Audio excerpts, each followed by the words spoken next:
Did you know there was once a school bus that didn't travel on roads? It traveled through time?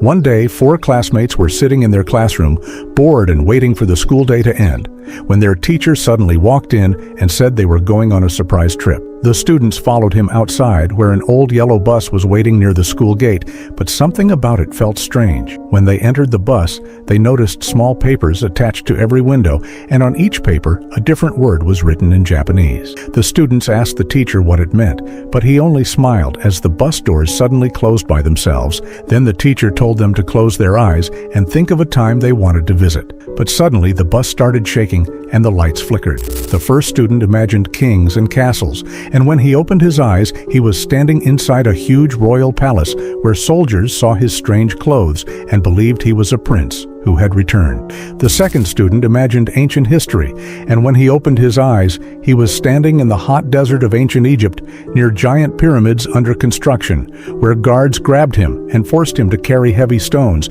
making him realize he was helping build the pyramids. The third student imagined a life of adventure at sea, and when she opened her eyes, she was standing on a giant wooden pirate ship, surrounded by loud pirates who laughed and said they had found a new sailor. But the fourth student made a mistake because he never thought of any time at all.